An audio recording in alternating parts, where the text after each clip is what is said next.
Saya balik Big Insight lagi ya. Siapa tahu dia sudah selesai. Bentar. Nah, kelihatan ini tadi. Nah, tadi kan aku sudah ngelakuin yang namanya masking kan, masking bintang, star mask. Jadi ini semua bintang yang ada di gambarnya dipilih, lalu aku taruh di gambarnya.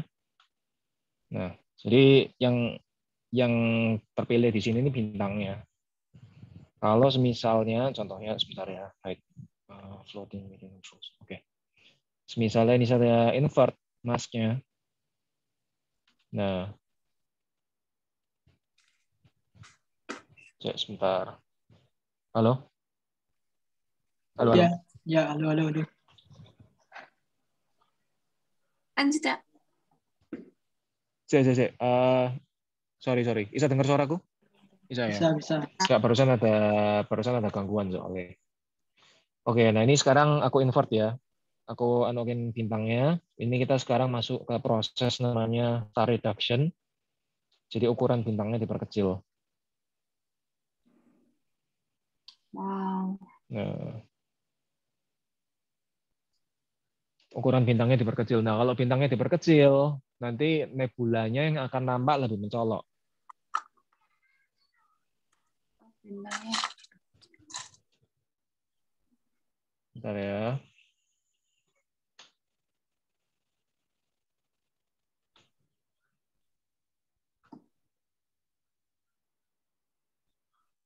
Oke, ya kelihatan di sini.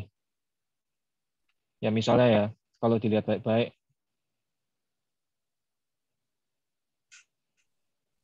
ya kalau misalnya di sini dilihat baik-baik, ini after, sesudah, ini before. Kelihatan ya bintangnya berubah ya ukurannya ya. Before,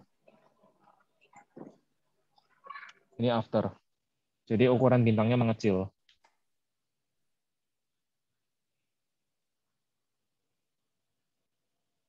Ya, jadi ini dipakai untuk ibaratnya memperjelas citra nebulanya. Sorry, ini sepertinya bulannya mulai keluar lagi nih. Bentar ya. Ini jadi kejar-kejaran ini. Nggak apa-apa, Cak. Ini kita buka aja dulu. Nanti Oke. pembahasannya kan nanti mengalir aja antara bulan Nah, atau di SP-nya duluan. sip. Nah, iki ntar ya. Tak tutup dulu screen-nya ya. Cari tentu meeting, stop share. Cek, tak share screen ke bulan ya. Nah, itu.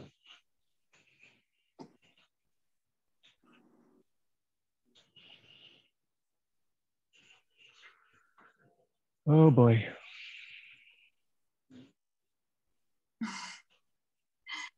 Bulannya masih malu-malu kucing. Ngapain malu-malu? Malam ini jadi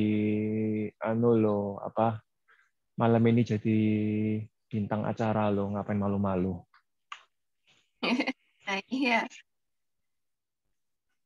Tapi temanku tadi yang di membuat moto bagus banget. Berapa orang? Ini kita stretch aja ini. Nah, ini di stretch, jadi awan-awannya kelihatan.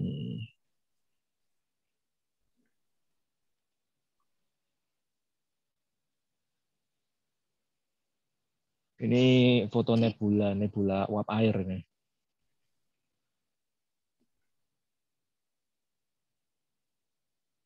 Oke, Cak Jo, buka dulu ya.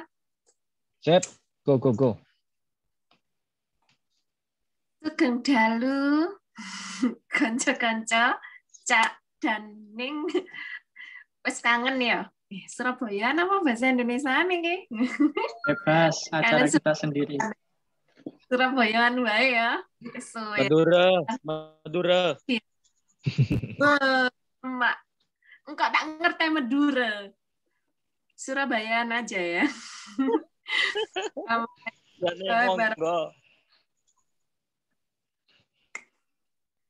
Oke. Ya, wes. Udah berapa bulan nih ya SAC nggak ada kegiatan kayak gini ya. Kangen semuanya udah pada kangen ya. Kangen kabeh. Iya. Nah, bengi iki sih. Rada bingung kan. Bengi iki ya SAC bakalan ngamat Supermoon. Nah, apa sih istimewanya Supermoon ini sama habis ini Cak Jo yang ngisi. Nanti bisa tanya-tanya tentang tips key objek juga. Apa bahasa Surabaya nih ya? Tips key Apa ya? objek. Bingung ya aku. Objek jeroan. Apa? Objek Jeroan. objek Objek jero objek jeroan. langit. Objek langit jero. Langit jero. Jadi Surabaya ono rek. Panggil ini. Objekan jeroan. Objek langit jero. Jeroane barang jeroane langit. Nah, iki kok ditonton langsung nggawe kamera apa? Telene tak Jo iki. Nah, ayo belajar bareng-bareng. Apa sih caranya ngamet ini? Terus gimana caranya apa? Apa ini, Cak? Apa? Oh, nah softwarenya ta ning. Ini softwarenya namanya SGP. Ini Sequence Generator gitu. Pro. Nah, iki sajane software kayak iku apa? Ngamat Deep Sky, ngamat nebula atau ngamat galaksi, tapi bisa bisa di repurpose ya. Jadi maksudnya bisa digunakno untuk ngamat bulan, planet mungkin malah bisa, tapi masalahnya itu yaitu monokrom. Jadi hitam putih gambarnya. Jadi kayak bisa dilihat sekarang ini ya. Ini bulan ini kan hitam putih. Nah, tapi detail ya, Cak ya. Hitam putih. Lek detail Lo iki bulan saiki iki. Not bad sih. Iki sekarang iki, Cak. Iki live iki. Iki live iki. Iki lagi plong langit. Mantap. Nah. Iki lagi plong. Nek anak SMP kumban. Pak itu. Tak kira apa? Gambar still itu tadi. Kok iki? No. Lo ini bacaan sensornya tadi tak Jo. Gimana? Bedanya tak sama bacaan tadi sensor. Kan? Oh. Iki anu, Cak. Iki linear iki sekarang. Bacaan sensor langsung secara linear. Dan bentar lagi awan datang lagi, mateng iki. Iki lagi plong iki, Cek. Wah, luar biasa, Rek. Nah, ini apa namanya? Jadi sebenarnya bulan itu nggak bundar ser ya, Cak Jo ya? Benar. Bulan itu nggak bundar ser. Gitu. Nah, jadi ada satu hal yang menarik tentang bulan. Kalau misalnya Cak Ning lihat di ujung-ujungnya sini loh. Aduh, mateng kon, awan.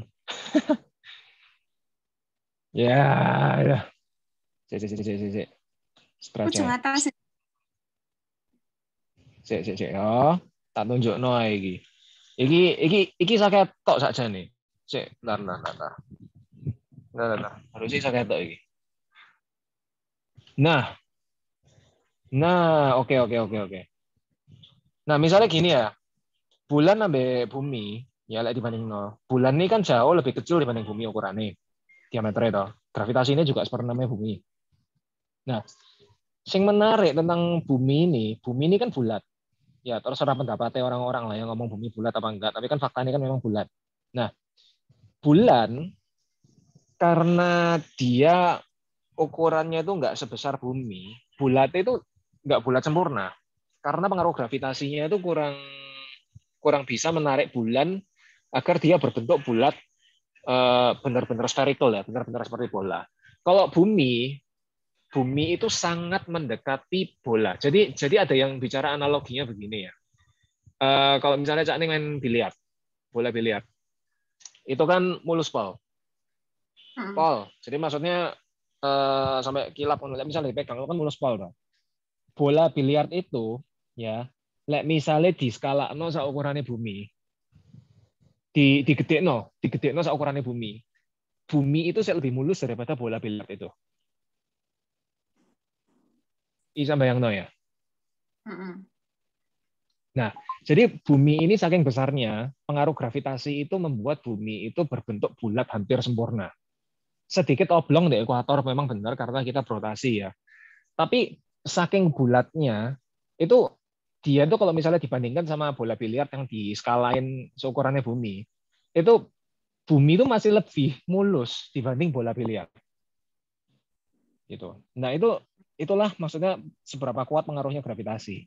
Jadi benar-benar dia itu bisa mempengaruhi bentuk objeknya suatu benda angkasa gitu loh. Nah, kalau Cak Ning lihat bulan, ya bulan ini di rimnya sini ya, di perbatasan-perbatasan dengan luar angkasanya ini kalau misalnya dilihat baik-baik, dia itu nggak bulat sempurna. Ada kelihatan di sini kayak seperti ada tonjolan-tonjolannya gitu loh. Kayak bergerigi. Bentar ya. Dan kalau misalnya memang kita lihat bulan itu tuh benar-benar ibarat, sebentar ini saya ganti dulu ya. Nah, kalau misalnya kita lihat bulan, kita baca informasi tentang bulan, itu ibaratnya kayak tinggi pegunungannya, kedalaman kawahnya, itu kadang-kadang malah lebih ekstrim daripada bumi. Jadi lebih dalam dan lebih tinggi. Kalau misalnya kawahnya lebih dalam daripada bumi, dan kalau misalnya gunungnya lebih tinggi daripada bumi. Kenapa? Karena bulan itu memang lebih kecil, jadi pengaruh gravitasinya dia itu nggak sebesar bumi. Kalau ada kawah terbentuk, kalau ada gunung terbentuk, dia nggak akan bisa penyet gitu loh. Jadi dia nggak akan bisa mulus membentuk bentuk yang sempurna karena pengaruh gravitasinya bulan itu lebih kecil. Sama seperti Cak Ning kalau misalnya ngelihat kayak asteroid ya, asteroid atau misalnya contohnya kayak planet kerdil seperti Ceres gitu. Nah itu meskipun dia berbentuk bulat, tapi bulatnya kan nggak sempurna. Jadi variasi ketinggian antara kawahnya dan kayak bukit-bukitnya, gunung-gunungnya itu benar-benar variasinya dramatis. Tuh. Nah, ini seperti kayak contohnya kita lihat bulannya. Ini nggak di stack. Ini live view. Dan kita tuh sudah bisa ngelihat bahwa kawah-kawahnya ini membentuk bayangan seperti ini loh. Kawahnya ini dalam sekali. Kalau misalnya kita melihat objek yang berukuran seperti bumi, nggak mungkin kita lihat kawahnya ukurannya kayak gini. Kita nggak mungkin bisa ngelihat bayangannya. Karena ukuran bumi itu tidak akan bisa membuat variasi ketinggian dan kedalaman yang se ekstrim di bulan. Tuh. Nah, ini sekarang. Halo. Itu efek dari gravitasi atau efek atmosfer ya? Gravitasi ini. Soalnya gini, bulan nggak ono gravitasi, bulan kan nggak ono atmosfer toh. Jadi kayak kita bicara misalnya kayak nggak usah bulan ya, nggak usah bumi. Bahkan objek kayak deep sky, contohnya gugus bola seperti Omega Centauri gitu. Mereka itu kan kalau ada gravitasi itu kan selalu gerombol menjadi ke suatu pusat massa kan. Gerombolnya itu kan berbentuk bulat. Nanti kerumunannya itu loh, itu kan akan selalu membentuk bentuk seperti bola. Jadi di alam semesta ini kalau misalnya ada kerumunan atau apa ya akan berbentuk bola. Jadi kalau kita lihat kayak asteroid, contohnya disebut asteroid gitu, terus secara hipotesis ya, secara teoritis kita bisa menyapu mereka semua, terus mereka kita taruh berbentuk, kita gabungkan jadi satu gitu, ya itu akan jadi satu objek berbentuk bulat yang besar. Gitu. Nah, semakin banyak massa yang masuk, akan bulatnya itu semakin sempurna. Kalau kita bicara seperti kasusnya planet Jupiter. Nah, Jupiter memang dia massanya besar, gravitasinya gila-gilaan. Tapi kenapa dia berbentuk agak pipih di ibaratnya poros rotasinya dia? Itu karena dia kan rotasinya cepat sekali, 9 jam. Gitu. Jadi dia itu objeknya besar banget, beratus-ratus kali lipat di atasnya bumi. Tapi rotasinya hanya 9 jam. Jadi bisa dibayangin seperti gasing gitu. Itu dia, enak kalau puasa di situ, Cak. Baru sahur langsung buka. Iya. Cepet loh itu, Jupiter itu. Iya, sahur tapi tolak angin, masuk angin. Medeni iku, angin nek kono iku Jupiter. Karena takjil ta, Cak. Tekenan ya. Apa nih? Karena takjile nang Jupiter. Takjil hidrogen, Cak.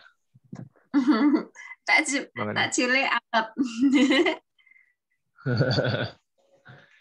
Cek. Iki aku tak ngeliat lagi ya. Ini katanya mulai cerah. Sampai bulan ini puadeng iki kayak lampu sorot iki. Apa tak iki ya? Apa? Tak jajal nek misalnya mendukung ya. Apa mau balik lagi ke galaksi yang tadi? Iya, Soalnya Sombrero katanya tadi cuacanya coba mulai ya. iya, soalnya katanya mendingan ini sekarang. Manut guru. Manut Manut guru. gurunya. Ikut gurunya. Dibawa ke kemana jauh ke Jadu. Ya wes, sih. Bentar ya. Kita menjelajah Enggak, angkasa enggak, malam ini. Iya, tak ganti M104 cek ya. Tapi Kapan bersih. lagi ada kesempatan menikmati teleskopnya Cak Jo? Nah, Benar. jarang-jarang itu nih. Ini berkahnya corona berarti. Berkah corona. Iya loh. Gak repot-repot. Ketok garis sih berarti. Situ. Berkah corona jadi bisa ikut. Tuh, ada orang Bandung. Orang Bandung. Hai Cajo. Halo, halo Ning. Cek ya. Ini benar ini. Oh iya, nyambung yang tadi Cak Jo. Apa namanya? Tadi itu yang semakin banyak massa yang bergabung tadi kan kelihatannya semakin bulat ya. Nah, kayak kasusnya Omega Centauri ya tadi ya yang sempat disinggung ya. Benar, Udah sempat Omega motret Centauri itu kan Cak Jo. dulu pernah pakai kamera HP. Ya ini di halaman rumah sih. Tak ntar yang ini kita tak coba exposure 10 detik sih. Siapa tahu bisa ketok galaksi ini. Ya lo kembang api ya. Ya. Awas keliru itu nanti Ayo. Cak Jo.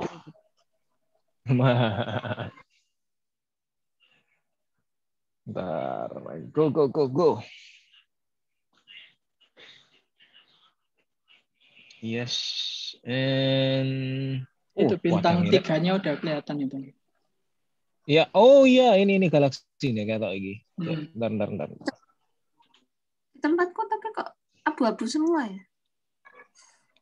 Iya, linear tadi itu. Enggak maksudnya belum di Maksudnya linear sama soalnya, belum di stretch. Nah, itu kan kelihatan kayak yang kerendahan. Kapas itu.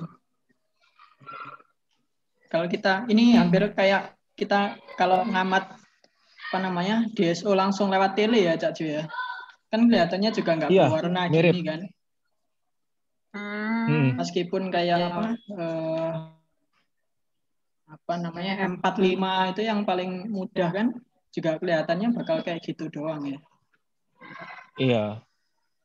Kecuali yang mana Cak, pakai teleskop aperture besar, jadi diameternya besar. Habis gitu juga harus ibaratnya wait, I think I see something. Bentar ya. Iya ini galaksinya. Ini live view ya. Jadi ini nggak pakai, belum di long exposure. Tapi ada galaksinya di sini. Aku nggak tahu kalian bisa lihat apa nggak di ini loh. Ya, persis di atas kursor. Sekilas. Ini gerombolan awan abu-abu ini loh, masa abu-abu ini. Itu galaksinya. Sebentar ya, coba aku long exposure. Ini persis di tengah-tengah soalnya. Coba saya tes. Galaksi apa tadi itu ya? Sombrero. Topi Sombrero. Meksiko itu loh. Yes. M104. Kayak UFO ya. Iya kayak UFO. Kayak boleh. Jarak berapa Ini tahun? sayang loh, sayang purnama. Lah misalnya gak purnama kayak Sombrero itu kira ya. Sik. Mayuto ya. Mak Google sik. Takok Mak Google sik.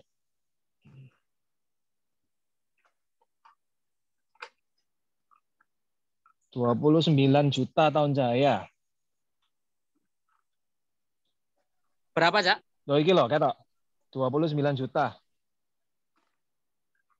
Masya Allah, luar biasa. Ya, malam ini ketok iki.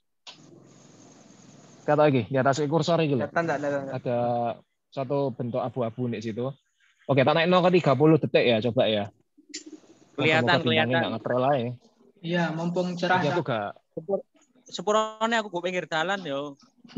Ben ono sepeda lewat. Iki aku orang nggak auto guiding soalnya. Jadi ya harap dimaklumi. Dan misalnya trailing. Ini berusaha mawangi mendung ini kok nggak anu ini. Nggak berkhasiat. Ayo pawangnya pawang. Pawang endi? Ayo. Para jomblo pawangnya. Iya, Saiful. Anu. Jomblo iki sing iso iki jomblo. Pradana, Fahrul. Uncal-uncal nang genteng ngono lho, Cak. Siap, Cak. Siap. Kena cerah, Cak. Ket mau. Cerah. Jaluk rek. Iya, Cak. Kena cerah, Cak. Ngawi, Cak. Aduh. Iki aku hosting gak anu, mending awane tak donasi nang kono ya, Cak. Yo, ojo, Cak. Nah, kene hosting malah anu ya soalnya. So iki melerak. Ono sing lagi tadarusan bareng. Melerak rek. Gak anu iki. Keganggu bulan ya, Cak. Ta mendung iki. Iya. Awan tipis. Awan tipis. Alah. Nah, itu udah mulai jelas itu, Cak Jul. Ya, tapi rada trailing ya iki. Iya, trailing apa bintangnya itu. Trailing deklinasi nih. Pantau sky-nya. Ini.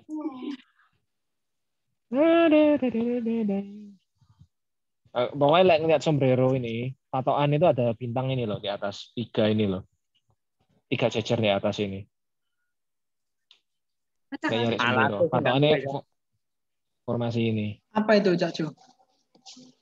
Ini ya nggak tahu lah, ya jenengnya ya bintang. Gak ngerti jenengnya aku. HR opo gitu, angka-angka opo wis gak jelas. Bukan maksudnya rasi ya, yang populer ya. Bukan. Itu kan bintang-bintangnya benar-benar kecil banget ya. Itu kayak bisa dilihat mata manusia, nggak sampai segitu. Jadi harus pakai teleskop. Itu. Contohnya sekarang pagi purnama, ya apa yang ngambat apa mana lagi ya. Iki sombrero ini kayak gini. Apa ya? Tak golek lagi ya, tak golek mana ya. Saya nggak terlalu kepengaruh ambil gugus itu soalnya saya nggak kepengaruh ya. Bulan itu jeda Suhail di situ. Men kan iso gak ya? Apa ketutupan omah gak ya? Nah,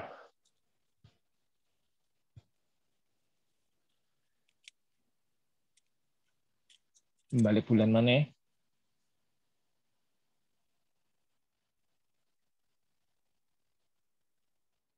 Ya. Aduh, debu nih sensor. Kudu bersih-bersih. Wis, oke, aku tak balik bulan aja ya. Go back to the moon. Ngikut, Cak Ju, ngikut. Ayo, pesawatnya diterbangkan. Harap ngomong-ngomong tentang apa ini? Sambil intermezzo. Start.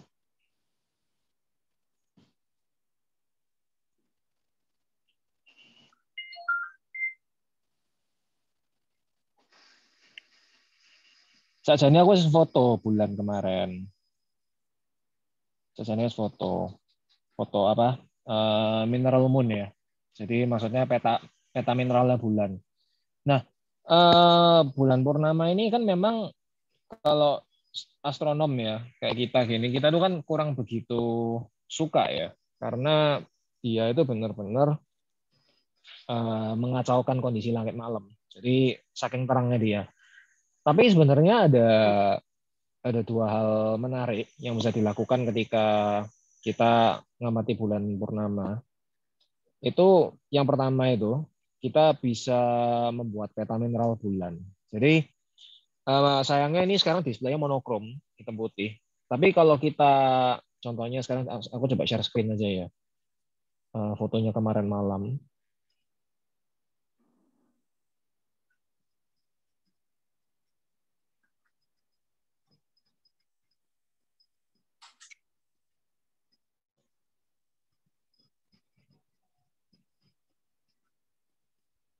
Bentar ya. Nah, sebenarnya kalau bulan itu, kita tuh kan selalu foto orang-orang kalau foto itu kan kelihatannya selalu hitam putih, hitam putih, hitam putih terus. Nah, sebenarnya itu ada warnanya, ada corak warnanya, ada corak warna yang agak kebiru-biruan, dan kadang-kadang ada corak warna yang agak oranye dikit. Jadi di beberapa region di bulan ya, atau wilayah di bulan, itu ada wilayahnya yang berwarna oranye, dan ada juga wilayahnya yang berwarna kebiru-biruan. Nah, sebenarnya itu melambangkan variasi antara konsentrasi mineral di bulan. Biru itu biasanya adalah wilayah dengan kadar titanium ya, titanium yang agak tinggi, dan sedangkan merah-merah itu besi. Dan besi atau kalau nggak salah juga merupakan wilayah basaltik ya, atau bekas letusan gunung berapi gitu. Nah ini contohnya saya coba bukain gambarnya kemarin. Oke.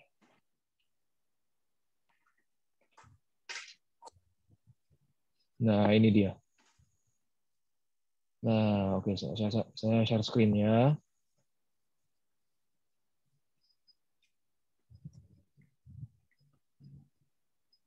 Nah, ini fotonya kemarin. Jadi kalau misalnya kita lihat di sini,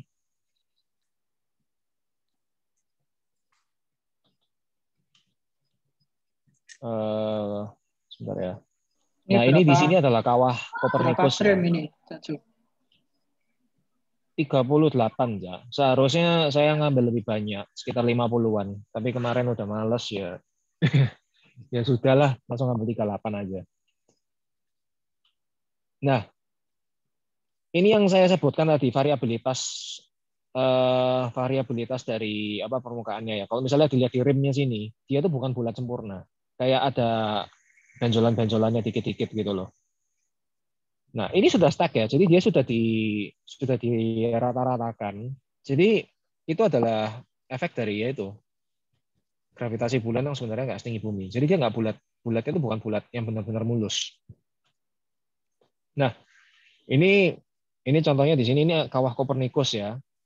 Kawah Kopernikus ini salah satu kawah yang paling terkenal di bulan. Dan di sini kawah Tycho, udelnya bulan. Ini kawah Tycho, udelnya bulan. Udelnya bulan. Besarnya bulan ya. Iya. Ya aku dari dulu ngomongnya udelnya bulan ya. Betul, Cak. Aku yang ngomong ngono kok. Ya, dulu nih kena-kena, Cak. Ini habis itu kayak ono corak ini sekitarnya gitu. Itu kan mirip sebenarnya mirip buah, Cak. Mirip buah apel yang dipetik dari tangkainya itu loh. Kan biasanya bekas bolong ngono. Iya. Nah, terus ini Cak, apa ono sebutannya nggak salah ya. The Moon's Navel atau apa gitu loh. Itu julukan ini nggak salah. Navel lo ya ono jenenge udel. Makanya kayak apa? Mungkin pernah dengar jeruk navel. Navel ya. Itu kan dari navel, kata navel kan. Navel itu kan artinya udel. Soalnya jeruk navel itu kan ada kayak di ujungnya itu kayak ada udelnya gitu loh. Nah, betul. Nah, itu mah ibaratnya kayak buah lah. Nah, terus ini di atas ini, nah ini lokasi pendaratannya Apollo 15 ya. Ini favoritku. Benderanya kelihatan nggak? Montes Apenninus kok nggak salah. Gak ketok nih, nggak bisa. Nah, itu pertanyaan yang sering diutarakan oleh kalangan orang-orang sana yang keluar dadar. Jadi ya. apa bisa buktiin kalau benderanya benar-benar bisa dilihat? Ada jawabannya itu kan dua. Satu, alatnya kita nggak punya yang secanggih kayak gitu, karena itu memerlukan alat dengan resolusi yang tinggi banget. Sama kedua, kalau kita buktiin ini ke kamu, kita dapat apa? Dapat voucher takjil. Dapat pegel. Dapat pegel. Buang kalori, Sa. Buang tenaga. Jadi percuma argumennya orang Iya, maksudnya apa lumayan diet. Jadi maksudnya malah apa? Buang-buang waktu gitu loh. Nah, terus ini kawah Plato di sini. Kawah Plato. Ini itu Montes apa ya, kalau nggak salah ya. Montes Apenninus kalau nggak salah. Apennine Mountains. Di sini ada yang tahu nggak ya? Apollo 11 mendaratnya di mana ya? Sea of Tranquility toh. Apollo 11, Neil Armstrong. Nggak hafal aku, Cak. Nggak hafal, Cak. Nah, di Google ngomongin Sea of Tranquility itu sekitar sini ya. Daerah ini toh Sea of Tranquility ya. Mare Tranquillitatis kalau nggak salah. Ini Mare Crisium. Ini Mare Crisium yang ini jelas ini. Mare Crisium, lautan krisis. Aku nggak ngerti kenapa namanya itu, tapi ini namanya Mare Crisium. Kalau nggak salah ini Mare Tranquillitatis kalau nggak salah. Sea of Tranquility. Nah, terus apa lagi ya? Yang menarik ya tuh data mineral di bulan. Jadi kalau misalnya Cak Ning lihat, nah contohnya di sini sekarang ya. Contohnya di sini, kalau kita lihat di sini, daerah sini warnanya agak kecoklat-coklatan kalau dibandingkan daerah yang sini. Kelihatan ya? Ada warnanya agak beda dikit. Aku nggak tahu kalau dari zoom kelihatan apa enggak ya. Kelihatan. Nah, ketok ya. Itu agak Jadi sing di bawah situ kadar sing di sini kadar titaniumnya banyak, sing di sini banyak sing apa? Besi gitu. Cak mau tanya, Cak. Itu ya. Itu kan kita bisa apa dengan kita mengamati bulan, kita lihat apa ya? Dapat informasi berupa warna bahwa merah adalah mengandung bahan ini gitu kan. Nah, itu prinsipnya itu sama nggak sama spektroskopi gitu, Cak? Kan spektroskopi juga lihat susunan. Nah, gini, soalnya terus terang aja aku bukan pakar kimia ya, Cak ya. Tapi ketoke sih kok kayaknya bukan ya. Soalnya kalau kita bicara spektroskopi itu kan kita bicara mengenai cahaya atau gas yang terionisasi toh. Ya. Gas yang terionisasi. Jadi maksudnya kayak kita ngelihat bintang itu kan gas terionisasi membentuk plasma kan. Dan dari pola-pola ionisasinya itu kan kita bisa ibaratnya menentukan itu elemen apa aja. Tapi kalau bulan ini kan enggak. Kayak ibaratnya kita ngelihat mineralnya itu warnanya apa. Oh, berarti kayak aku ngelihat batu kapur warnanya putih gitu. Tapi kan bukan berarti spektrumnya warnanya putih. Oh, berarti kayak kita lihat Mars itu kan banyak merahnya, berarti banyak Iya. Aspek fisik gitu. berarti ya? Iya, warna mineral fisiknya. Oke, Cak. Gitu. Makasih, Cak. Tercerahkan. Soalnya ya memang dulu aku sempat kepikiran gitu sih loh. Apakah ini berarti spektrum atau apa gitu loh. Soalnya kadang-kadang kalau aku pikirin baik-baik ada dua. Satu cahaya dari ionisasi elemennya itu sendiri. Sama satu lagi ya pantulan cahaya dari mineralnya. Kalau dalam kasusnya bulan sih aku rasa lebih menjuru ke mineralnya ya. Jadi mineralnya berwarna apa gitu.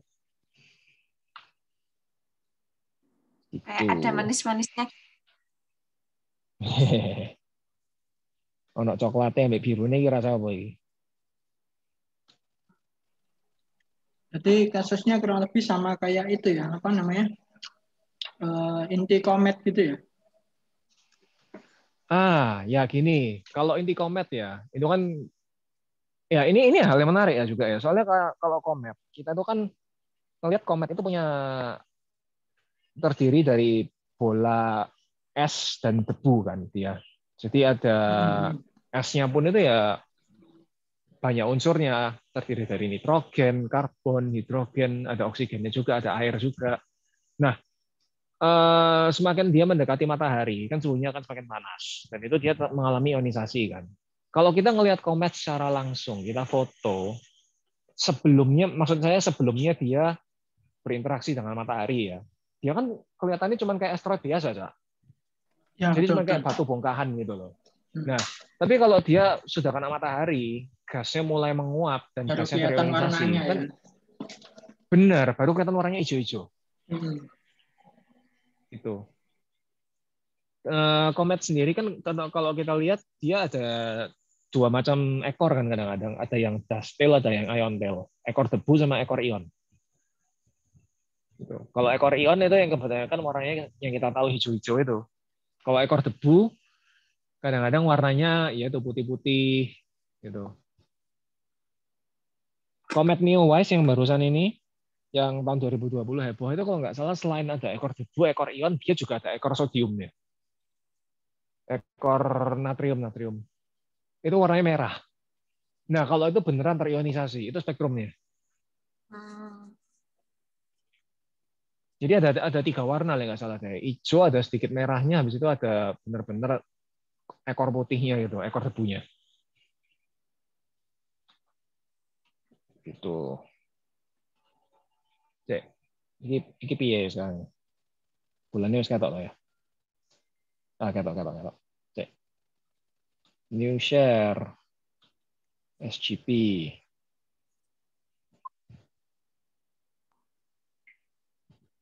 Ting tong. Nah. Jadi sekarang live iki.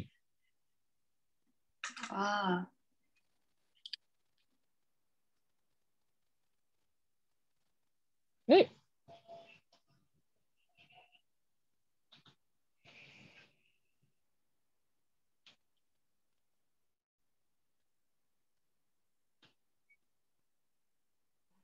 Oh iya, Cak Jo, apa namanya? Banyak yang tanya kalau misalnya moonrise, terus kemudian dia kebetulan dekat sama horizon gitu kan, kenampakannya lebih besar, bahkan lebih besar. Ya, itu kira-kira kenapa ya?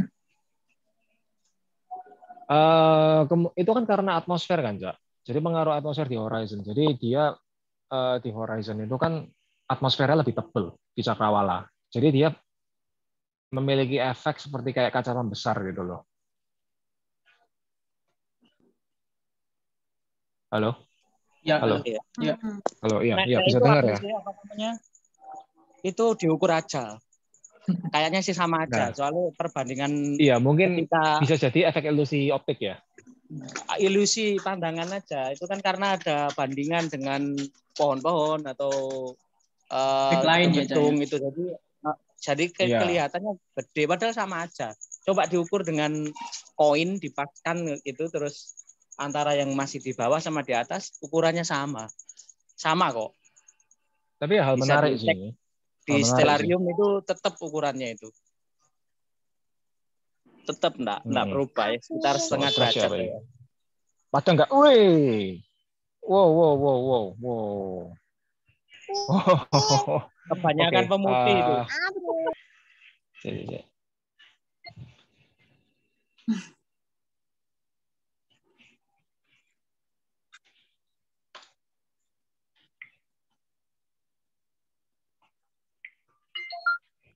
Kayak ngamati matahari ya.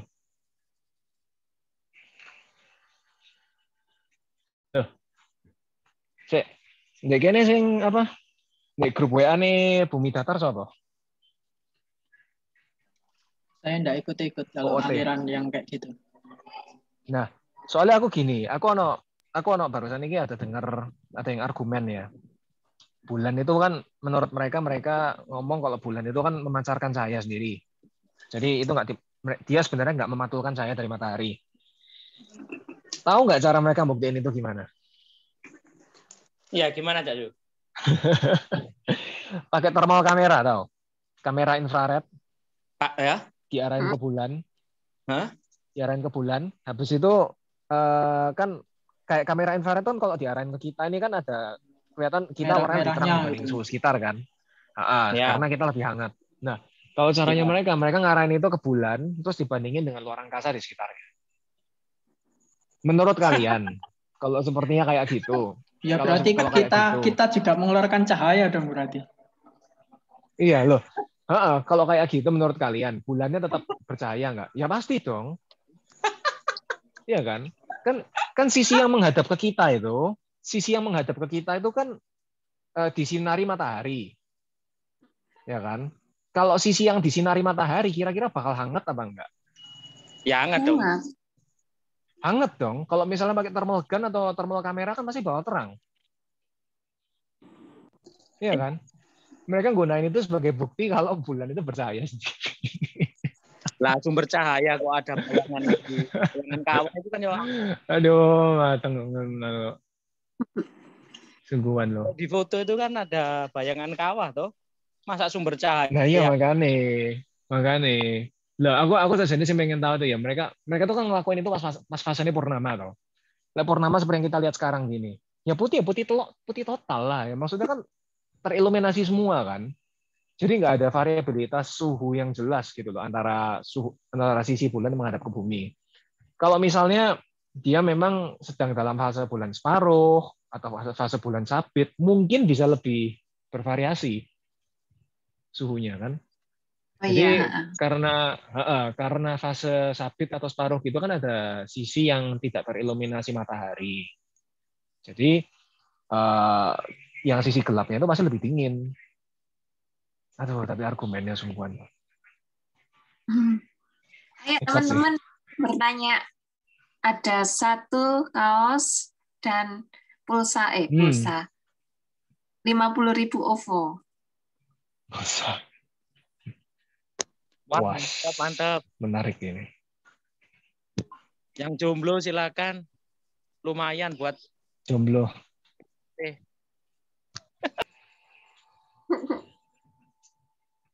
Ayo masa aku yang tanya nanti aku yang datang. Lain dong.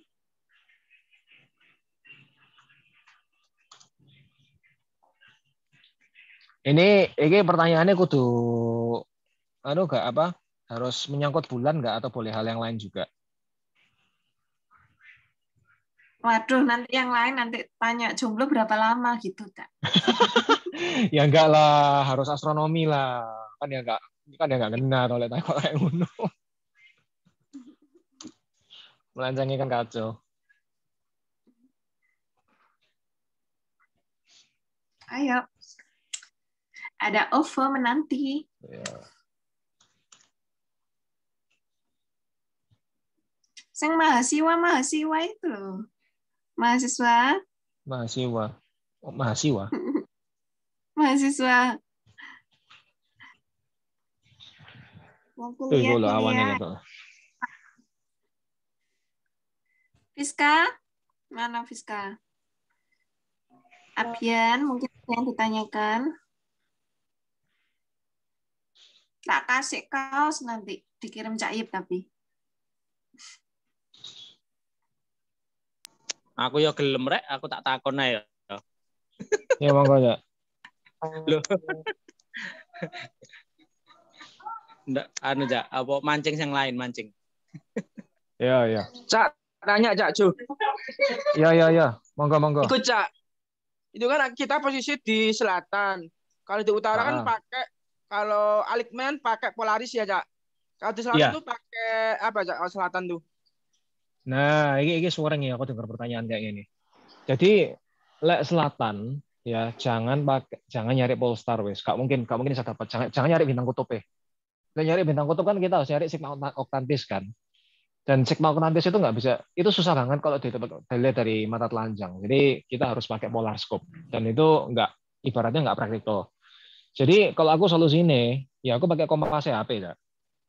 Aku pakai kompas CHP, Tarakno Selatan, tapi sebelumnya aku mastiin dulu kalau mountku ini level.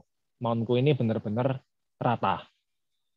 Jadi kan ada di mountku itu kan ada bubble di daerah tripod. Kayak water level itu loh. Jadi kalau misalnya bubble di tengah, ya wes itu pertama, itu prioritas pertama. Kedua, tak balance, tak imbangno dulu teleskop sampai counterweight pemberati. Begitu wes imbang, Oke. Habis gitu maune tak adepno ke selatan. Pakai arah kompas HP. Nah, begitu dewes ke selatan, aku ngecek latitude lokasiku. Di aplikasi Kompas itu kan biasanya ada GPS itu. Itu kan ada koordinatnya, berapa derajat selatan, berapa derajat timur. Nah, derajat selatannya itu dimasukno di ini apa? Axis latitude DE. Di mounting ekuatorial. Begitu masuk, oke. Nah, terus kita bicara alignment nih. Nah, ini Cak Eki tanya mengenai alignment pakai sistem elektronik toh. Bukan Iya, Cak. Elektronik toh. Nah, jadi nginput dulu, pertama lokasi ini wes, terus kedua jam pengamatannya berapa. Nah, habis itu Cak, naik ke arah, bukan naik maksudnya kayak teleskop itu gerakno pakai remote ke arah timur. Nah, biasanya aku ya, gerakno ke arah timur, terus naik sekitar 45 derajat. Habis itu milih bintang live view nih. Milih bintang terang.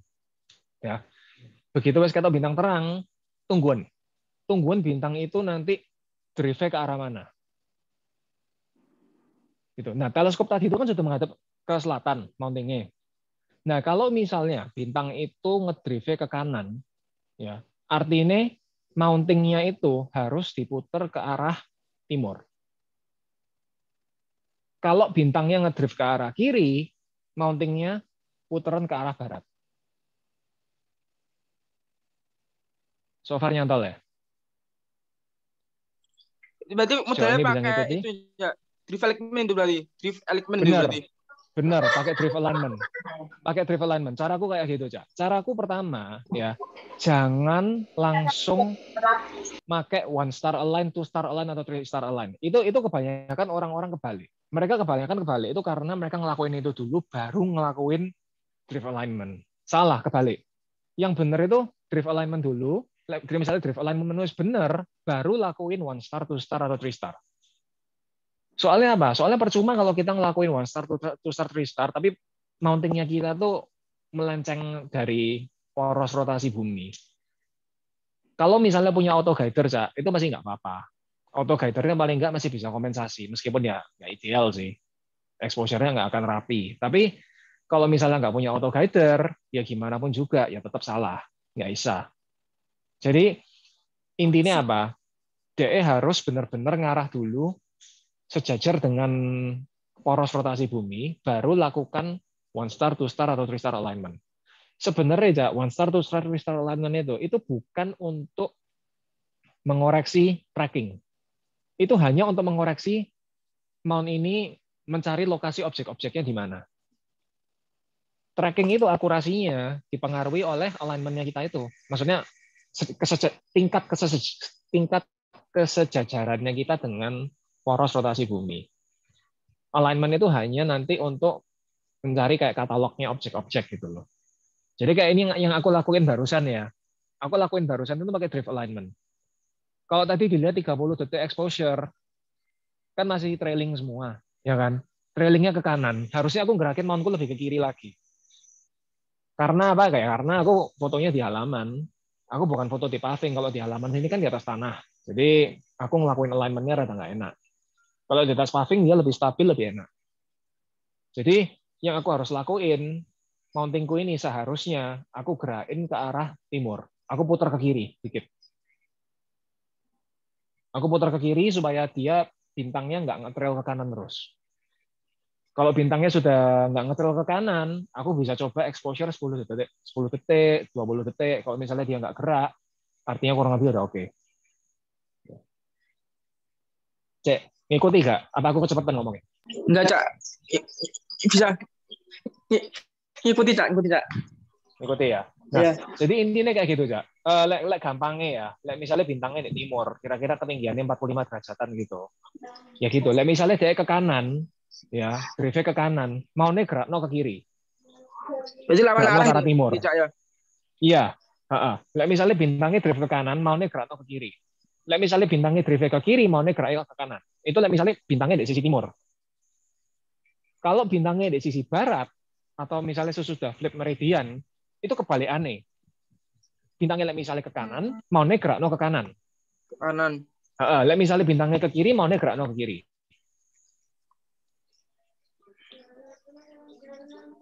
Gitu. Nah, caraku kayak gitu. Nah, sejauh ini aku pakai rumus kayak gitu sudah berapa tahun ya? Wis 5 tahun ya efektif sih. Paten. Ya menurutku loh ya, menurutku sih itu efektif.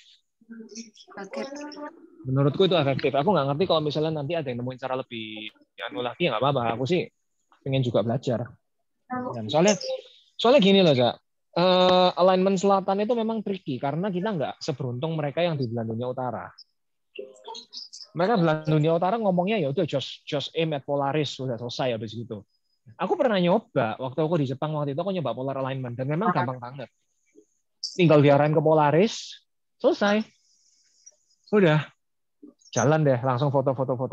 Nah, kita di sini kan nggak seberuntung itu. Soalnya ngikuti poros, ya, ngikuti poros. Kita di sini di Indonesia, di Katulistiwa kan. Terus di Katulistiwa dapatnya selatan mana? Itu. Nanggung Katulistiwa. Iya, selatannya nanggung pol mana? Di Sudrajat tok. Nah, selatannya wes kayak di modelnya Australia kayak di Sydney atau di Afrika Selatan gitu. Itu sih gak apa-apa. Itu mungkin ada langit gelapnya bisa ketok sigma otomatis. Lah di sini gak iso, Cak. 7 derajat mau lihat bintang redup. Iya, Cak. Makanya gak iso.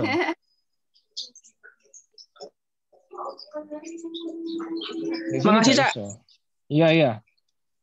Sudah jelas ya. Nah, ini ada pertanyaan lain lagi, Cak. Dari Ning Alicia Zahratul Sufi. Ayo, monggo. Dibuka kameranya. Ning.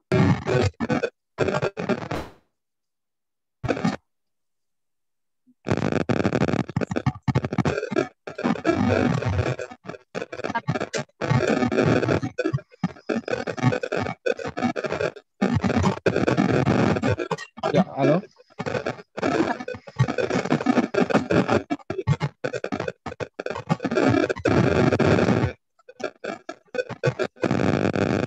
Wah, suaranya ini harus pakai decoder ini. Kode Morse ini.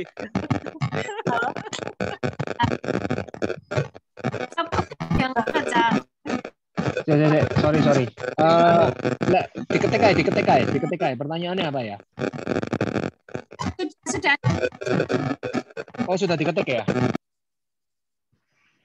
Yang ini ya, di antara semua DSO yang telah dipotret, objek mana yang paling susah untuk didapatkan dan apa alasannya itu ya? Nah, wah iki. Apa yang paling angel ya? Angel apa? Ini,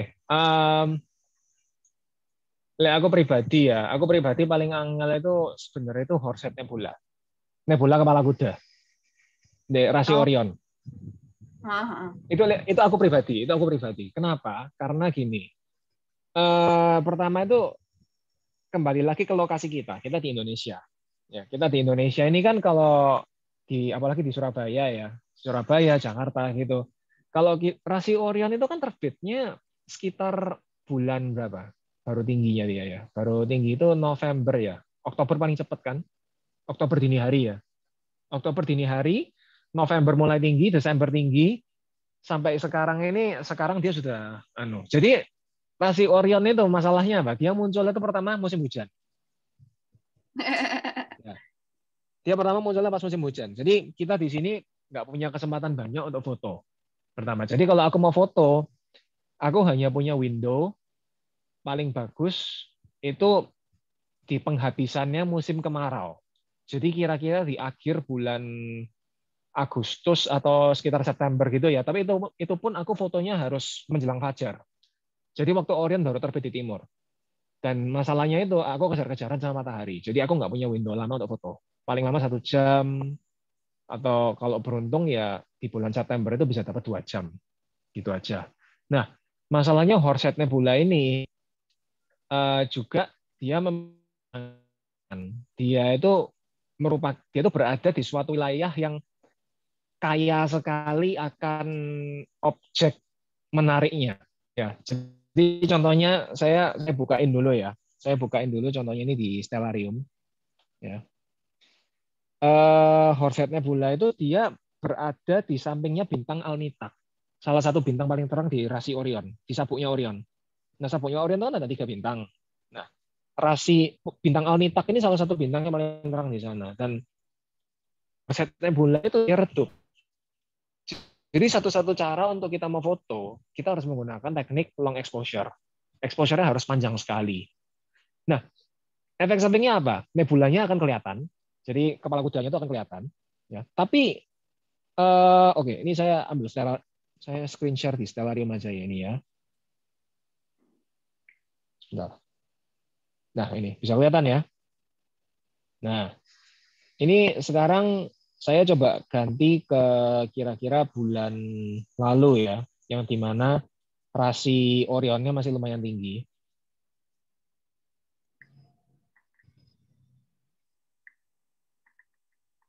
Nah,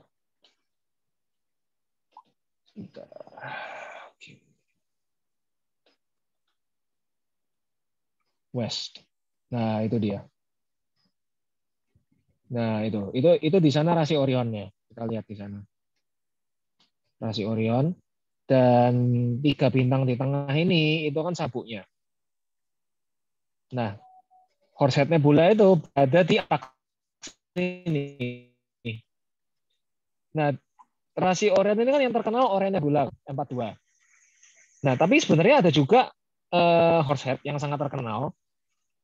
Ini kalau teman-teman lihat di sini ya.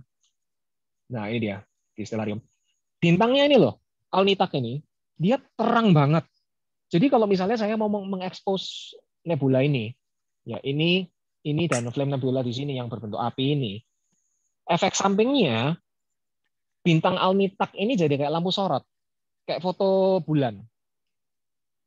Dan kalau misalnya kondisi optiknya teleskop ini nggak bagus, lens flare-nya itu loh, flare lensanya itu loh, itu akan nggak karuan. Jadi flare lensanya ini akan kemana-mana. Nah, jadi salah satu teknik yang waktu itu saya pakai, saya nggak foto dengan kamera color yang biasa. Saya foto dengan teknik narrowband. Jadi apa itu narrowband? Saya hanya mengambil spektrum cahaya tertentu.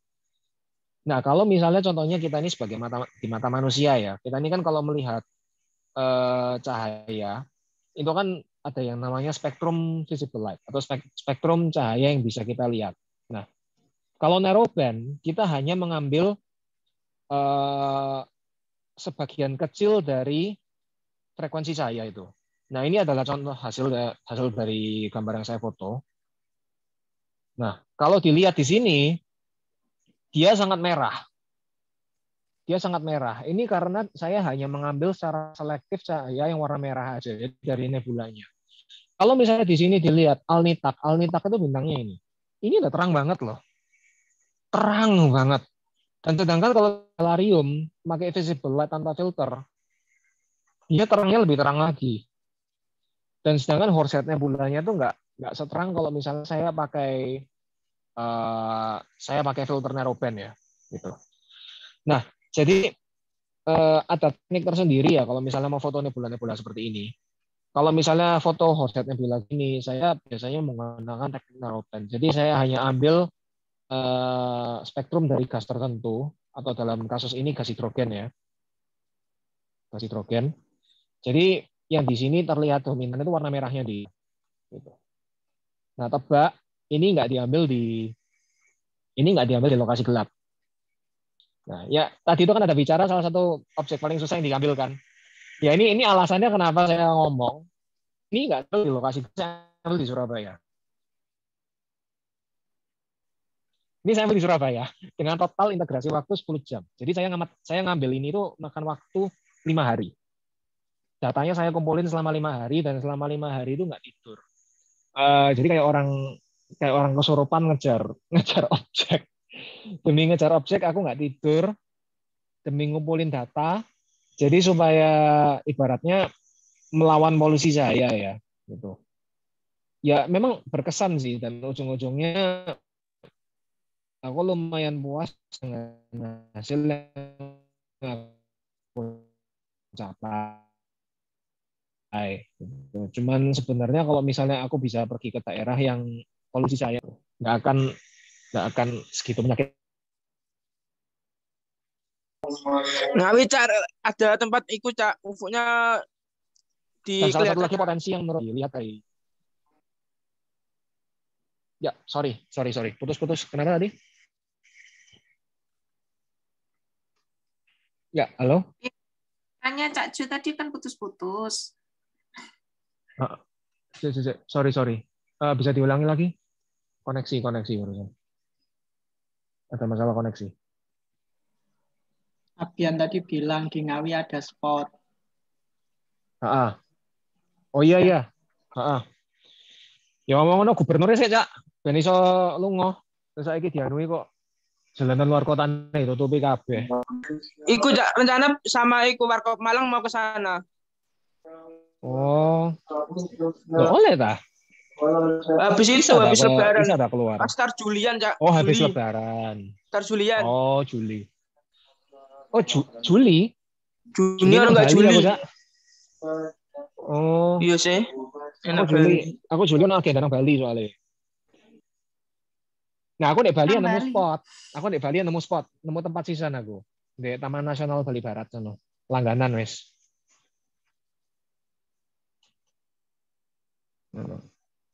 Iku enak, Cak. Taman Nasional iku Bali Barat.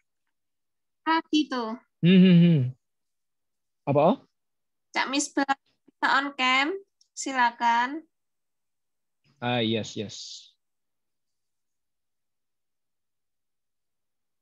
Cak Misbah. Pernah gak sih pas foto bulan atau langit gitu ada objek-objek aneh yang tidak seperti biasanya? Oke. Nah, sering lah. Kita jujur aja, kita sering foto ya. Kita sering ngalami kayak gini kok. Sering observasi. Tak kasih tahu ya, aku di halaman rumah, di tempat aku duduk sekarang ini, aku waktu itu pernah lihat fireball. Aku nggak tahu kalian di Surabaya ada yang ikut lihat juga apa enggak ya, itu sekitar bulan November tahun lalu. Ya, sekitar bulan November tahun lalu. Ada fireball besar di atas Surabaya. Terang. Jam berapa? Itu jam 11 malaman ya nggak salah. Waktu itu. Aku mau foto Orion loh. Aku mau foto Orion, aku ngeluarno alat. Pas mau ngeluarno alat, aku ngeliat langit, ketok fireball, terang banget, habis itu hilang dewek. Iku santet, Cak. Wah, sayang Lenang Ngawi. Lenang Ngawi ku santet. Terus bareng ngono ya ono hal sing lucu maneh. Aku kan sempat ngamat karo RT ku to. RT ku tak ajak ngamat sisan. Soalnya dia sering ngeliat aku bawa alat aneh ngono lho. Dikira ngintip tetangga atau apa. Jadi maksudnya ya dia ajak ngamat sisan ngono lho. Maksudnya ben enggak was-wasan to. Nah, ajak ngamat sisan tak ngomongi. Iki nanti ya, ini kan malam ini ono agendanya hujan meteor toh. Hujan meteor. Jadi ya misalnya beruntung mungkin nanti bisa kelihatan. Temenan Cak, mari ini ngomong kayak ngono gak sampai pirang detik ketok meteor. Nah. Temenan terus mari ngono Bu RT langsung ngomong kayak gini. Hah? Jo, apa itu Jo? Terang tinggi-tinggi itu. Itu pesawat ya. Kok terang banget kayak gitu. Tapi pesawatnya kok terang banget habis itu hilang gitu. Bu, itu bukan pesawat, Bu, meteor, Bu. Itu aku ngomong kan hujan meteor. Nah, itu yang Ibu lihat itu barusan meteor. Jadi benar-benar dari tengah kota Surabaya itu bisa kelihatan hal-hal kayak gini. Jadi meskipun kita stuck ya kayak gini ya, kita tuh masih bisa ngelakuin banyak observasi. Masih banyak yang bisa kita ibaratnya bisa kita amati lah dari langit perkotaan. Aku baru mengetahui akan hal ini kira-kira 2 atau 3 tahun terakhir. Dulu aku puris banget. Dulu aku benar-benar fanatik kalau aku mau ngamat harus ke Bromo. Sampai suatu saat tahun lalu ini gara-gara COVID nggak bisa kemana-mana. Jadi mau nggak mau yang ngeluarin teleskop dari halaman. Terus ngetes loh dari sini bisa lihat apa aja. Ternyata lumayan banyak sih. Lumayan banyak. Secara visual aja bisa loh. Aku lihat Orion Nebula M42 itu dari langit Surabaya itu kelihatan warnanya. Warna biru hijaunya itu bisa kelihatan di pusatnya. Jadi bukan abu-abu lagi, warnanya tuh kelihatan. Biru hijaunya kelihatan dari warna oksigennya. Jadi hal-hal kayak gini yang itu yang kita ya, kenapa sorry? Ya, nyambung yang tadi ya, halo. Dengeran? Iya. Nyambung yang Cak Misbah tadi ya. Jadi maksudnya kalau misalnya objek-objek yang memang terkategorikan sebagai UFO gitu, pernah nggak? Kalau meteor kan oke lah, kita sering kan, maksudnya kita kalau observasi di Ken Park dulu kan juga sering gitu. Satelit termasuk nggak? Ya normal lah satelit termasuk nggak? Normal lah, maksudnya yang satelit memang waket, Cak. Iya, maksudnya kan ya memang UFO gitu loh, yang nggak pernah Cak Jo amati gitu loh, apa ini gitu. Cak aneh gitu, Cak ini pikir terkontaminasi beta UFO.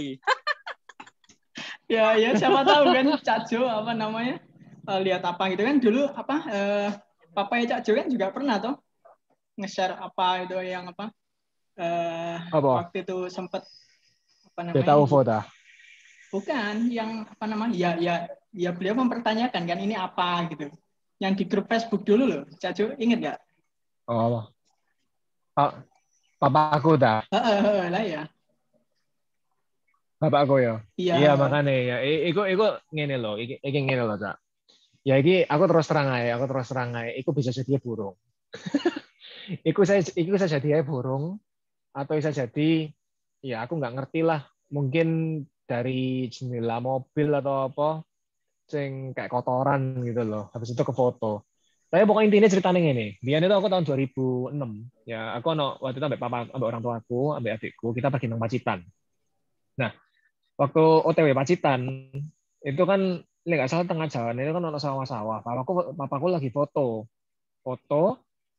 terus lagi tengah-tengah foto, ya nggak kerasa apa-apa gitu loh. Akhirnya waktu balik Surabaya, dia bukai file-file di salah satu gambar ya sing ada gambar sawane.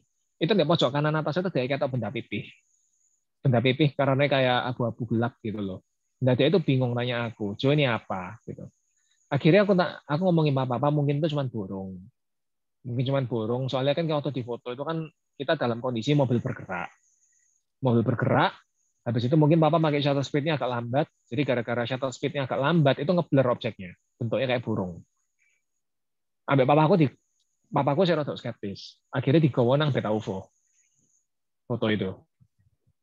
Digawa nang beta UFO.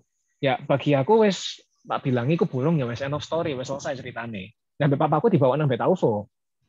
Dibawa nang beta UFO terus mari ngono dikasih tahu nang orangnya sana toh.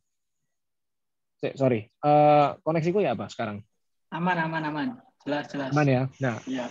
Akhirnya dikasih tahu ke orangnya sana toh diceritakno. Ya aku nang Pacitan, aku foto objek ini gitu. Aku ketok kayak ada smudge gitu loh, atau ketok ada kayak semacam objek pipih warna abu-abu gitu di kurang lebih dulu kan semua ya ada orangnya kayak sombrero tadi itu kan ya. Bener banget. Nah akhirnya ambil orangnya beta UFO langsung ngomong ini UFO ini. Bapak itu UFO. Aku mikir dalam hati serius lagi. Maksudnya kok cepetnya ngambil kesimpulan gitu loh. Ya kalau kita bicara definisi UFO, unidentified flying object, ya aku ngomong itu benar. Benda terbang yang kita nggak ketahui itu apa. Iya kan? Kita nggak tahu itu benda apa. Aku cuma bisa spekulasi kalau itu sebenarnya burung. Tapi kalau apakah itu pesawat dari alien macam-macam segala ya menurutku sih enggak. Gitu. Cuman kalau kita bicara dari definisi namanya, apakah itu UFO, apakah itu unidentified atau belum teridentifikasi, ya aku setuju. Karena sampai sekarang belum ada bukti jelas apa itu. Kalau aku pribadi sih, aku lebih memilih itu sebenarnya cuma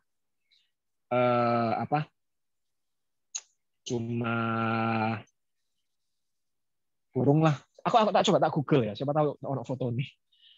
Sik.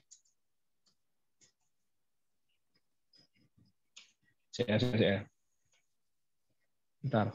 Aku pernah lihat kok fotonya dia nang Google. Fotonya papaku. Beta UFO itu Surabaya kan? Iya, Surabaya. Saya. Tapi anu Cak Ipul apa fotonya yang didapatkan itu di Pacitan itu. Makanya ono Pacitane. Terus nggak puas dapat jawaban dari sampean dibawa ke teman-teman Beta UFO. Iya. Sempat kalau dulu itu di-post di grup Facebooknya. Temenan. Melebu kan. Oh iya itu ya. Melebu nang Google. Kita disamarkan. Kata iki. Itu kalau nggak salah dulu waktu itu screen share ada Cak Ham juga loh. Mana Cak Jo? Temenan kan? Google lagi. Mana. Halo. Share. Di UC loh presentasinya. Bentar. Luar biasa. Nah, ini coba fotonya papaku gak izin. Bentar ya. Bentar. Tadi tulisannya anu Cak Jo. Identitas disamarkan Cak Jo. Bentar ya. Aduh isinya kok konspirasi kabeh kira. Insiden. Gak apa-apa. Sekali lah SAC rasan-rasan. Kok kamu Atlantis. Fotonya bapakku ndi? Nah, kok fotonya bapakku sih? Bukan. Bentar. Iki. Itu Cak Gul. Temenan kan? Loh, Cak. Identitas minta disamarkan. Tuh, minta disamarkan itu berarti sudah sempat diminta, Cak Jo. Iki bapakku iki. Foto UFO. Fix itu UFO. Ini ya, menurut kalian apa ini? UFO. Menurut kalian apa ini? UFO. Ya, menurutku nggak tahu lensa kotor atau jendela kotor atau apa, wes gak jelas sih. Bisa kotoran. Mobil loh. Fotonya di mobil. Kotoran tak gimana gitu ya. Soalnya itu apian terbang dari Ngawi ke Surabaya itu. Kena long exposure. Kalau itu bukan UFO. IFO. Identified. Identified. Iya. Nah, ini Pacitan 23 Maret 2008 foto oleh IE. Iki jenenge bapakku iki. Identitas minta disamarkan, domisili di Surabaya, mantan pilot pesawat komersial. Ya benar, Iya. Yes, menurut kalian apa ini? Pernah Google loh. Angka lebih menarik kalau dianggap UFO. Ya. Tarik apa dulu, Pak? Ya nggak tahu lah. Tapi itu kaca mobil tidak dibuka ya, Cak? Tidak dibuka. Kaca mobil dalam kondisi tertutup. Ini foto ini muncul di internet. Ini gara-gara pertanyaannya Cak Misbah tadi ya. Dari bulan menuju UFO. Aku gak lihat foto ini terus suwe. Ini kayaknya bukan Maret 2008 nih, lebih dulu lagi. 2006, 2008 baru dikasih di Beta UFO. Saking penasaran nih,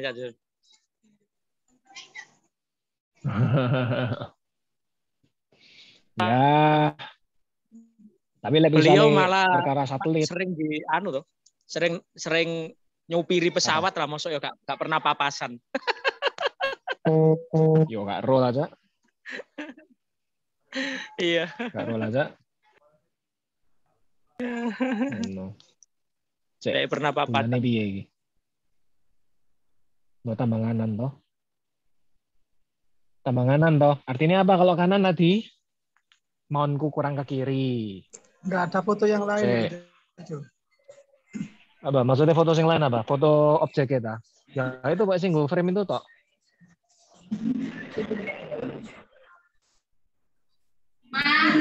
Tinggal mah. Saya nggak pernah ikut tak, Cak?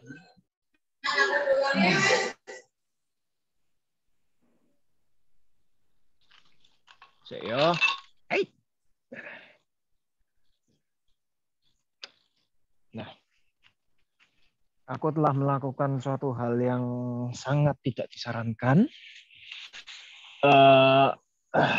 Moga-moga alatnya sih apa-apa ini. Soalnya movement dia benar-benar sih. Coba ya.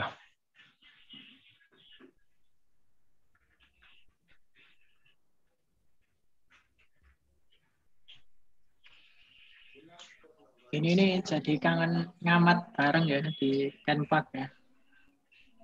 Iya, Cak. Tapi kayaknya Kenpak sekarang Kangen sudah jauh lebih terus terang kayak dulu ya daripada katanya. iya kayak dulu.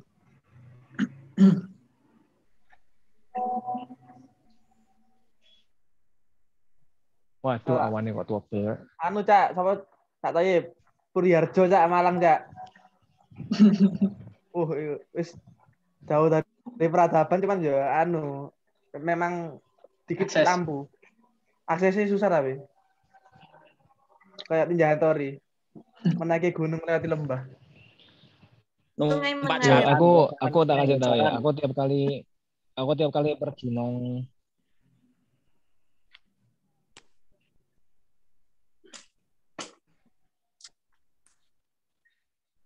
Nggak ada suaranya. Halo. Ya, bisa dengar? Come on. Nah. Itu ada bintang loh di sampingnya bulan, kelihatan nggak? Kelihatan dikit. Kanan atas Ada kan ya. bintang di sampingnya. Ya, nah ini kelihatan ya. Ada bintang di sini. Kelihatan, Cak. Nggak tahu, cek kan aja. Sama ya. Eksis ya dia ya di tengah sinar rembulan yang itu terang. Ya, kayak kena lampu sorot tuh. Apa jenenge bintangnya?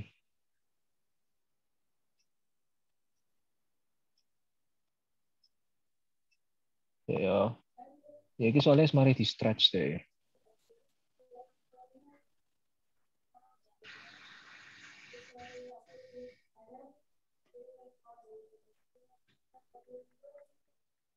Nggak turun. Sambil nunggu, gimana kalau kita foto bareng dulu? Nah, ya toh? Oh, udah kelihatan. Boleh. Tapi nanggonku kene golap loh ya. Kalau apa blas? Ya. Aku di halaman soalnya.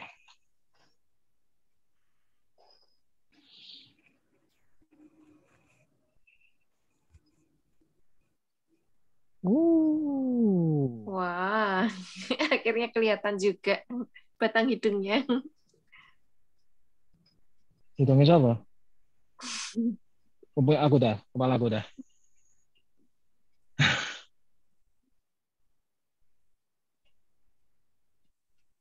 Nah, iki wis. Cak. Cek, sing laptop screen-nya tak mati noe. Apa nih? Videoku.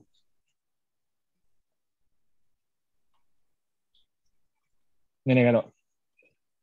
Yuk.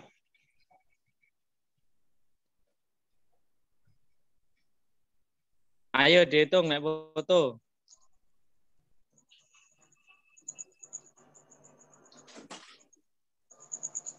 Ayo Cak Dana. Ikut foto. Sini mau foto. Sini sama teman-teman sini. Ya foto yuk. Ini gimana di mana nih? Siap Cak Dana? Ayo, foto-foto. Lemaknya datang.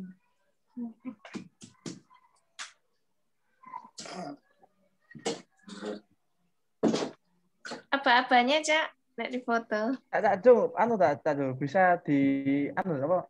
Share screen-nya dihilangi sih, Cak Jo. Oke, sik ya. Nah, wes. Oke. Oh, Cak Jo pengorbanan nih. Padahal itu tadi sumber cahayanya. Iya, makanya. Gak ngono gak ketok aku. Ketok, Cak Jo. Sik. Kalau agak berjuang.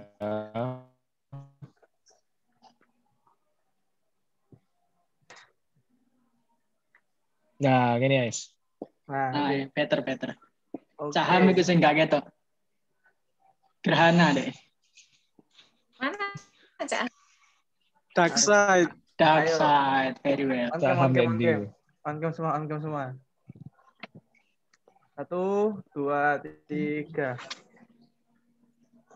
Lagi. 1, 2, 3. Terakhir. Tuh, wah, gak.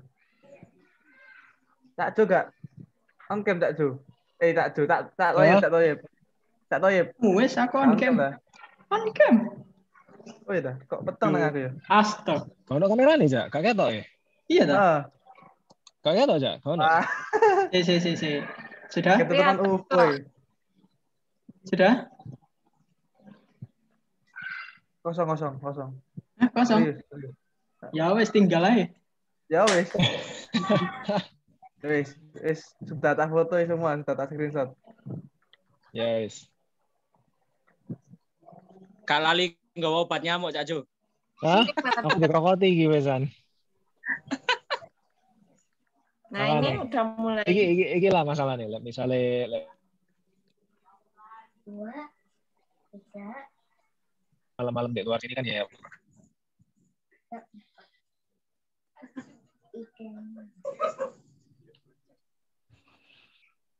Engkau kapan-kapan tempat mana lah? Mungkin bulan Mei ini katanya ada. Ada gerhana, Cak Jo. Oh iya, purnama nanti ya? Gerhana, iya tanggal 26 apa 28 ya? 26 Mei. 26 ya, 26. Itu Cak Jo, kita masih kebagian Cak Jo. Soalnya tak baca itu kalau nggak salah. Oh, makin ke kiri makin panjang. Fasenya. Katanya Cak. Makin ke kiri, makin ke timur. Yang kebagian itu daerah timur. Nah, iya makanya. Kita sini kebagian tapi waktu habisnya nggak dapat. Nggak dapat, betul. Tapi fase totalnya masih dapat. Lumayan. Oke. Jadi ya, ketinggiannya berapa? Agendakan lagi tuh. Wah, ketinggiannya 20-an kali. 20-an ya? Coba tak cek ini.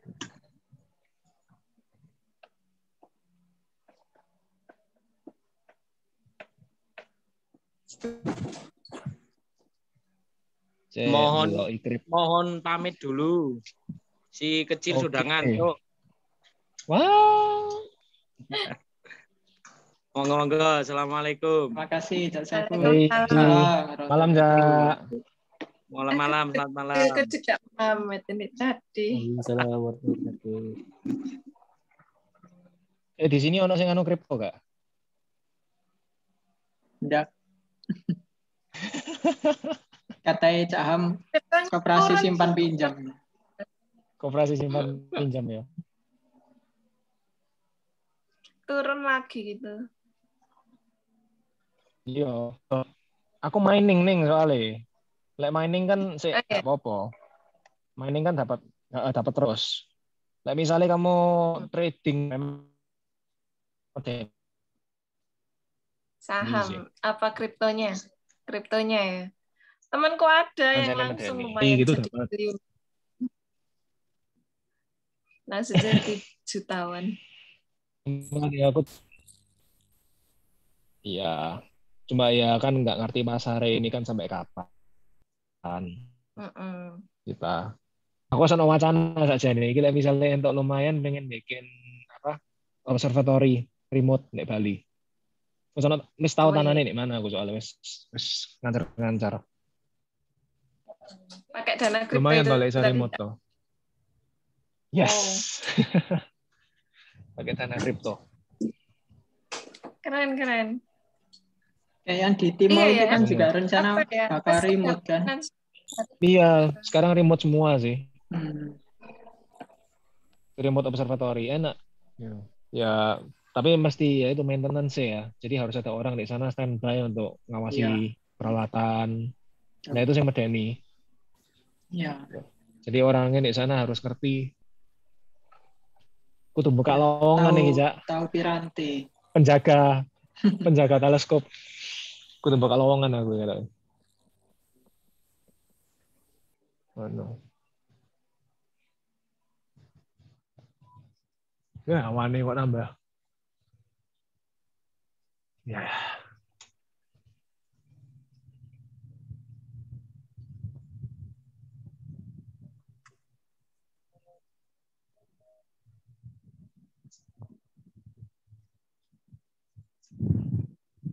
Oh, iseng-iseng ya.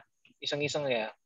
Bentar. Iki sapa tahu iso tak tunjukno. Sing integrasi itu loh apa? Horsehead Nebula. Ya nebula kepala kuda. Kalau misalnya ya, itu integrasi 10 jam. Itu hasilnya kayak gimana? Kita tunjuk nonton. Share screen, Cak. Iya, tak lihat yo. Jangan lupa di share screen. Bentar ya, tak share screen loh.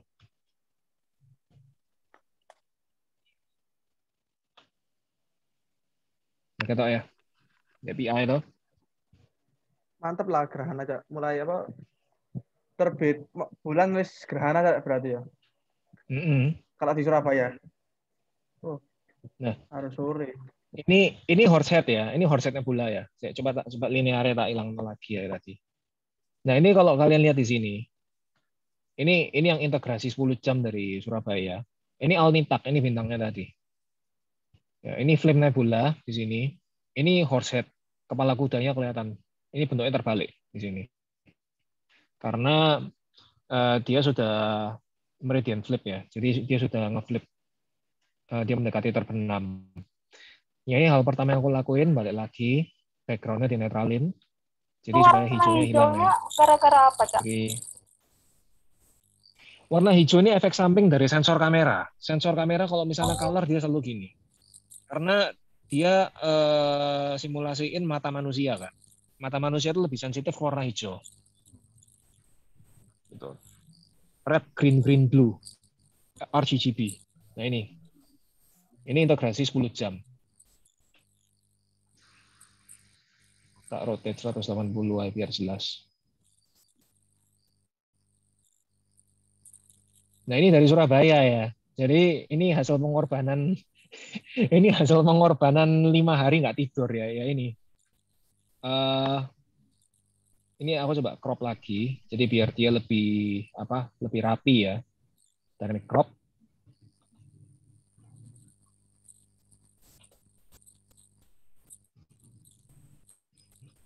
Coba saya kayak gini.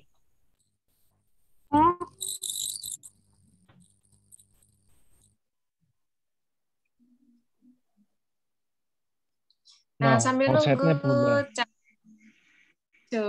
aku mau umumin nih yang dapat kaos siapa dan yang dapat pulsa OVO siapa. Saldo OVO maksudnya. Ceng, grupnya ya. Garing banget. Nah, yang pertama yang dapat saldo OVO itu Ning Alicia Zahrotul Zulfi. Nanti aku WA ya, sudah kasih nomornya ke aku. Terus yang dapat kaos ada Cak Misbah. Nah, nanti aku titipkan ke Cak Toy. Yeah. Oke, selamat ya buat kalian. Nah, mantap. Semoga update. Ayo silakan Cak Jo dilanjutkan tadi. Nah, selamat yang dapat hadiah. Nah ini sekarang ini Horsehead Nebula ya, jadi integrasi 10 jam. Nah ini gambar linear ya. Jadi yang seperti tadi yang aku anuin. Jadi yang benar-benar pikselnya terkena saturasi, pikselnya kepanjaran cahaya. Itu ya piksel yang banyak bintangnya di sini. Kalau saya stretch, itu linear. Ini di stretch sekarang. Nah, ini kalau di stretch. Jadi ini Horsehead Nebula dari langit Surabaya. Yang merah ini gas hidrogen semua. Ini Alnitak di sini. Dan ini kepala kudanya. Ndase jaran nih, Bu. Nah, di sini ada kelihatan kayak apa gelombang-gelombang gas hidrogennya di sini ya. Nah, ini di sini flame nebula di kiri, nebula api ya karena kelihatan ya kayak api unggun. Nah, sekarang kita coba ke proses background extraction. Jadi saya ambil backgroundnya, ibaratnya polusi saya kurangin. Nah, ini yang agak tricky ya karena saya harus mengambil titik hitamnya. Nah, titik hitam itu ada di mana? Biasanya ini prosedurnya harus mencari gambar referensi dari orang lain. Jadi mencari referensi di mana gambarnya itu hitam. Lokasi di mana di gambar itu ada warna hitamnya gitu. Nah, itu yang agak tricky sih. Tapi setelah itu saya udah ngambil beberapa sampel, coba saya buang sekarang polusi sayanya. Bentar. Nah, oke, selesai. Sekarang coba kita lihat. Saya close dulu. Ini polusi cahayanya. Nah, itu polusi cahayanya. Di sini kelihatan di bawahnya agak terang. Ini karena pengaruh lampu kota ya. Jadi lebih terang di bawah, lebih gelap di atas.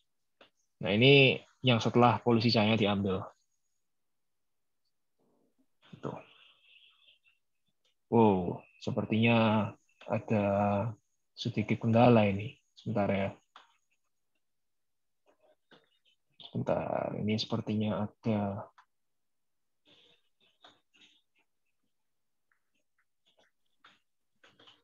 Yes. Kayaknya aku tahu kenapa ini. 1, 2, 3, 4. 5-nya yang ini.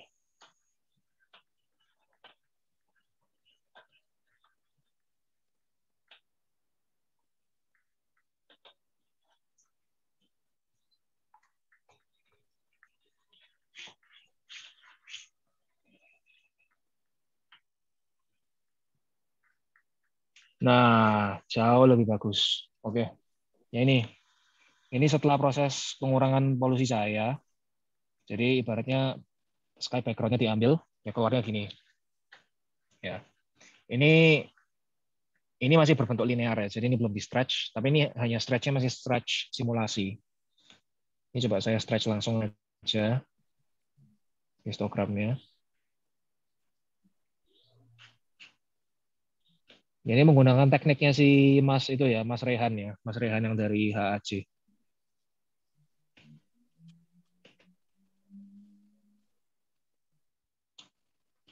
Ya. Sekarang di stretch. Nah, ini sesudah di stretch. Itu nebulanya. Sekarang tinggal main di kurvanya. Saya naikkan kontrasnya ya.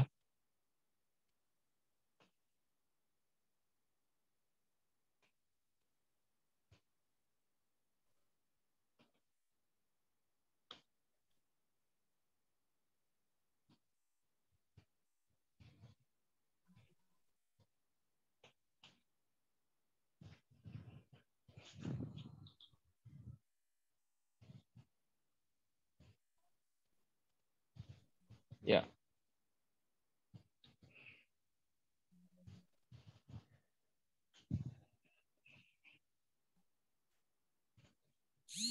Nah, jadi bisa dilihat di gambar ini, ya ini adalah Horsehead nebulanya dari langit Surabaya. Ini sih processing kasar banget ya. Nah, ada satu hal yang bisa dilakukan juga di sini. Itu namanya channel extraction. Jadi saya ambil channel yang merepresentasikan gas hidrogen. Jadi dari gambar ini saya split menjadi channel merah, biru, dan hijau. Ini saya bisa split. Nah, channel birunya seperti ini, channel hijaunya seperti ini, dan channel merahnya yang mendominasi. Channel merahnya ini. channel merah ini merepresentasikan gas hidrogen di gambar ini. Jadi bisa dilihat segitu banyaknya.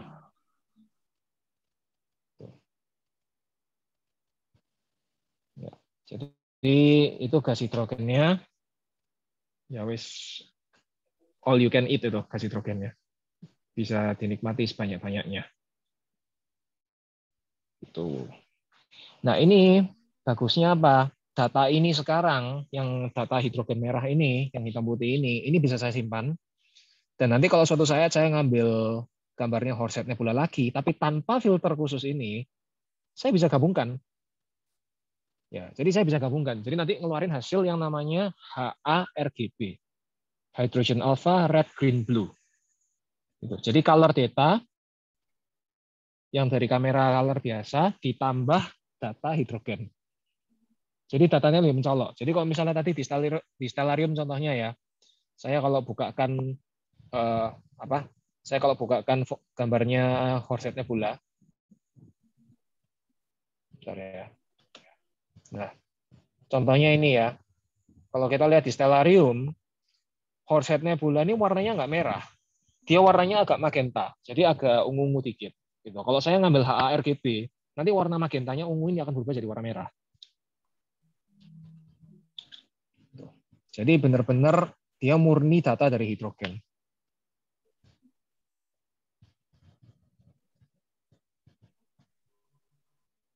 Oke, sebentar ya.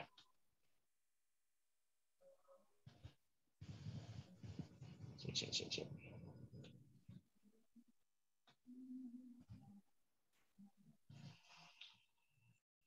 Aku ketoke saya tak parkirno sih teleskop iki kan. Terus mulai